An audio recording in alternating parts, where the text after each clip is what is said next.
Akkam jirtu hordoftoota chaanaalii Baroftuu har'a kan waliin ilaalu immoo tokko tuqaa sadii related fields to physics fiildota fiiziksii faana hariiroo qaban waliin ilaala jechuudha. At the end of the lesson you should be able to jedha.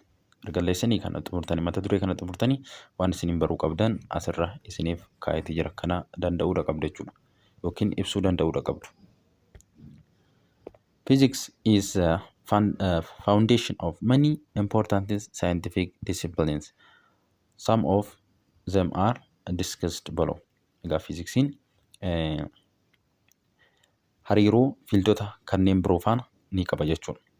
Barnoota kanneen biroo faana ni qaba. Fakkeenyaaf ilaallu asirratti muraasa kaa'eetii jira kitaaba keessan irra jechuudha. Isaan kana qofa miti hedduun isaanii jiru. Kitaaba keessan irra muraasa kaa'eera. Isaan kana waliin haa ilaallu. Chemistry keessatti akkamitti kan inni hariiroo qaba kan jedhu yoo ilaallu, chemistry deals with the interaction of atoms and molecules. However, it is rooted in atomic and molecular physics. Chemistry nga waa'ee maalitti kan inni qoratu interaction atomii fi moleculeeti kan inni qoratu. Physiksiin immoo jechuudha akkamitti kan inni hariiroo qabaatu atomii yookiin immoo moleculein interaction isaanii kun humna hagamiitiin kan inni wal nyaatu kan jedhu wal nyaatisa keemikaalaa fudhachuu dandeessu. Wal nyaatisa keemikaalaa fudhachuu dandeessu. Achi keessatti humna hagamiitiin kan inni wal dhiibu akkasuma immoo kan inni wal harkisu kan jedhu kan qoratudha jechuudha. Isaan kana irratti gahee taphata jechuudha fiiziksiin. Injiinaringii keessattuu akkamitti kan inni hariiroo qabaatu yoo jennu, most branches of engineering also apply physics. Egaa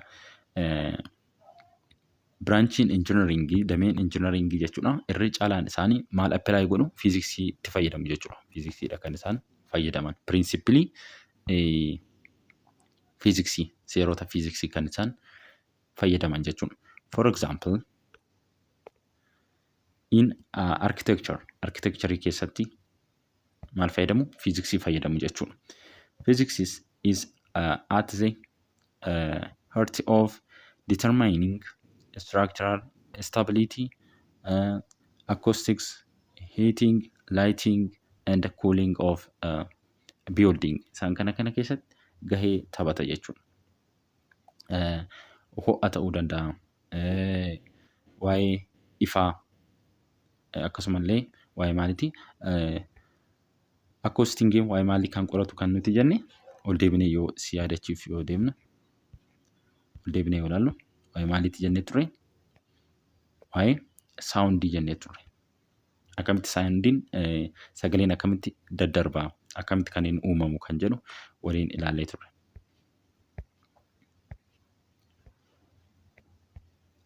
Akkasittiin hariiroo qabaa jechuudha. Inni taan immoo geology keessattidha. Geology keessatti immoo ilaallu part of geology the study of non-living part of earth really heavily on physics including radioactive dating, earthquake analysis and heat transfer across earth's surface. Egaa geologiin waa'ee maaliiti kan inni qoratu wantoota dacheerra jiran warreen lubbuu hin qabne jechuudha kan inni qoratu akkasumallee including radioactive dating, earthquake analysis and heat transfer across earth's surface. Radioactive dating wantoonni radioactive dating gaafa jennugaa wantoota dacheerra turan jechuudha hagam turan kan jedhee kan analyze godhudha jechuudha. Earthquake analysis akkasumallee maanni waa'ee kirkira lafaa heat transfer across earth surface yeroo ho'i daddarbu jechuudha. Innis eessarra jechuudha crossing earth surface ho'i akkamitti daddarbaa dachee irratti jechuudha. Akkamitti kan inni daddarbu dachee keessa jechuudha kan jedhu kan qoratudha. Inni taan immoo biophysiksiin. Biophysics applies principle and method used in physics to study biological phenomena. Egaa biophysiksiin jechuudha yeroo waa'ee biological phenomena yeroo qoratu jechuudha. Maanni pirinsipilii fi akkasumallee pirinsipilii fi meetodii kan eenyu fayyadamuudhaan jechuudha. Kan fiiziksii fayyadamuudhaan qorata jechuudha. Eenyu baayoo fiiziksiin. Kanaaf baayoo fiiziksii jenneen jechuudha. Pirinsipilii fi tooftaa fiiziksii fayyadamuun waa'ee baayoloojikaal feenoomeenaa qorata jechuudha. Inni itti aanu immoo ji'oofiiziksii. Ji'oofiiziksii fi ji'ooloojiin xiqqoo kan walitti siqudha. Fiildiin isaa gargaraa ta'uyyuu malee kan walitti siqudha. Geophysics yoo ilaallu, geophysics applies the principles and method of physics to the study of the earth. Immoo maani waa'ee lafa yeroo qoratu pirinsipilii fi meetodii fiiziksii fayyadamuudhaan kan inni qoratu jechuudha. Eenyu ji'oofiiziksiin.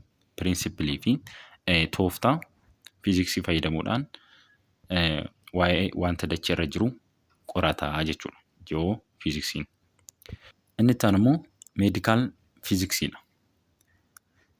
Diagnostics and medical therapy such as X-ray, magnetic resonance imaging, MRI, and ultrasonic blood flow measurement involving principle of physics. Isaan kun hundi isaa jechuudha. Principally physics jechuudha. Warreen mana yaalaatti itti fayyadamnu jechuudha. Kan akka maali? Isaan kana jechuudha. Kan akka medical therapy isaan kun eenyu fa'i jechuudha. Eenyu fa'a? Kan akka X-ray, kan akka MRI isaan kun principally eenyutiin kan oomishamanidha jechuudha. Kan fiiziksiitiin. Beekumsa fiiziksiitiin oomishaman jechuudha. Itti aansuudhaan immoo tokko tuqaa afur historical issues and contributors kan jedhu waliin ilaalla. Nagaan tura.